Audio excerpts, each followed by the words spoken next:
कभी सोचा है कि जानवर जो करते हैं वैसा क्यों करते हैं? उनकी दुनिया ना बहुत ही अजीब और हैरान करने वाली घटनाओं से भरी हुई है। तो आज हम प्रकृति की कुछ सबसे बड़ी पहेलियों को सुलझाने की कोशिश करेंगे। चलिए शुरू करते हैं। हम रोजाना अपने आसपास जानवरों को देखते हैं, पर क्या हम सच में उन्हें समझते हैं? इस पड़ताल में हम कुछ ऐसे ही दिलचस्प सवालों के जवाब ढूंढेंगे जिन्हें विज्ञान की मदद से सुलझाया जा सकता है। जरा सोचिए, बारिश के मौसम में मेंढकों की टर्टर हर तरफ गूंजती है। वो हर जगह दिखाई देते हैं, लेकिन फिर वो एकदम से गायब हो जाते हैं।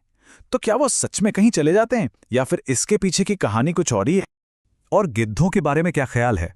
इतने बड़े और भारी भरकम होने के बावजूद वो बिना पंख फड़फड़ाए घंटों तक आसमान में कैसे मंडराते रहते हैं? इसके पीछे आखिर क्या राज है? और फिर एक ऐसा रहस्य है जो सच में सोचने पर मजबूर कर देता है।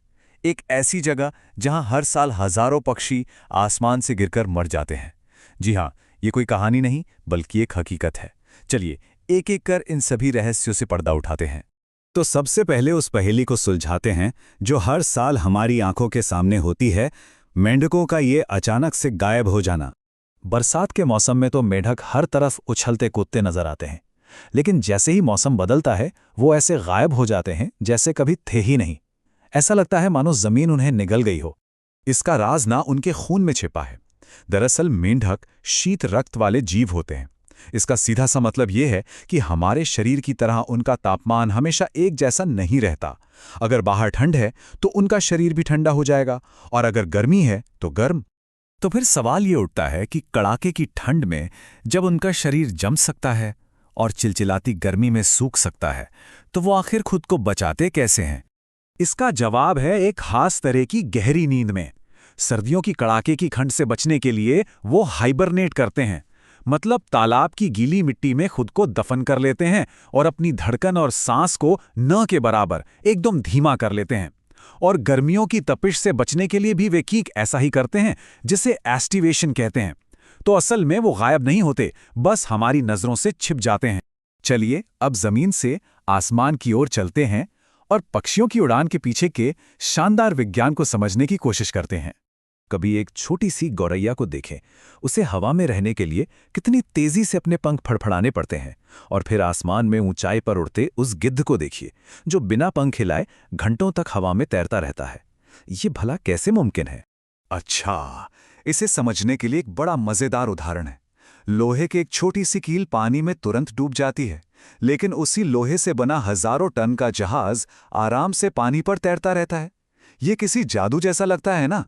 तो जो जादू जहाज को पानी पर तैराता है, वही गिद्ध को हवा में। होता यह है कि गिद्ध के विशाल पंख इतनी हवा को नीचे की ओर धकेलते हैं कि हवा उसे ऊपर की ओर उठा लेती है। इसी को लिफ्ट कहते हैं। यह बिल्कुल हवा में तैरने जैसा है, और यह सब आर्किमिडीज के सिद्धांत की वजह से होता है। उड़ना तो एक बात है, लेकिन कुछ पक्षी जो करते हैं वो तो वाकई अविश्वसनीय है।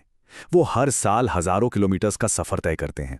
जरा सोच कर देखिए, कुछ पक्षी हर साल साइबेरिया की जमा देने वाली ठंड से बचने के लिए हजारों किलोमीटर्स का लंबा सफर तय करके भारत के भरतपुर जैसी गर्म जगहों पर पहुंचते हैं। लेकिन सबसे बड़ा सवाल तो ये है कि बिना किसी नक्शे या जीपीएस के ये पक्षी हर साल पीढ़ी दर पीढ़ी एक ही रास्ते पर कैसे उड़ लेते हैं? ये कैसे हो पाता है? वैज्ञानिकों का मानना है कि उनके अंदर एक कुदरती कंपास होता है। वो सूरज की स्थिति और शायद पृथ्वी की चुंबकीय शक्ति का भी इस्तेमाल करते हैं। और कमाल की बात तो यह है कि वे हर साल उसी जगह, यहां तक कि कई बार उसी पेड़ पर वापस आते हैं। वैज्ञानिक उनके पैरों में छोटे छोटे छल्ले डालकर उनके इस अविश्वसनीय सफर को ट्रैक करते रहते हैं। और अब हम अपने सबसे रहस्यमयी और परेशान करने वाले मामले पर आते हैं। असम के जतिंगा गांव की घटना, जिसे पक्षियों की सामूहिक आत्महत्या भी कहा जाता है। हर साल अगस्त से अक्टूबर के बीच जब मॉनसून की तेज हवाएं चलती हैं और घना कोहरा छा जाता है, तो जतिंगा गांव में एक बहुत ही अजीब घटना होती है। जैसे ही गांव के लोग मशाल या बत्तियां जलाते हैं, पक्षियों के झुंड आसमान से गिरने लगते हैं। जमीन पर गिरने के बाद ये पक्षी पूरी तरह से कंफ्यूज्ड होते हैं। वो न तो उड़ पाते हैं, न ही कुछ खाते पीते हैं, और आखिरकार मर जाते हैं। वहां के स्थानीय लोग इसे देवताओं का तोहफा मानते हैं, लेकिन वैज्ञानिकों के लिए ये एक बहुत बड़ी पहेली बनी हुई है। जूलॉजिकल सर्वे ऑफ इंडिया के वैज्ञानिक दशकों से इस रहस्य को सुलझाने की कोशिश कर रहे हैं। तो आखिर इसके पीछे की वजह क्या हो सकती है? एक थ्योरी ये है कि खराब मौसम और घना कोहरा उन्हें भटका देता है। कुछ वैज्ञानिकों का यह भी मानना है कि उस समय पृथ्वी की चुंबकीय शक्ति में आए बदलाव उन्हें परेशान कर देते हैं, जिससे उनका दिमागी संतुलन बिगड़ जाता है और इसी घबराहट में वो किसी भी रोशनी को देखकर उसकी ओर खिंचे चले आते हैं और दुखद रूप से अपने जान गंवा बैठते हैं। लेकिन ये सब सिर्फ थियरीज हैं। सच तो ये है कि आज तक कोई भी इस घटना का एक पक्का और ऐसा कारण नहीं बता पाया है जिस पर सब सहमत हो। ये प्रकृति के सबसे गहरे और अनसुलझे रहस्यों में से एक है।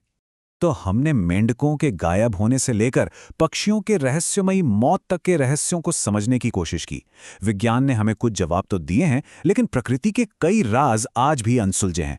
और यही बात हमें याद दिलाती है कि इस दुनिया में खोजने और सीखने के लिए हमेशा कुछ नया मौजूद है।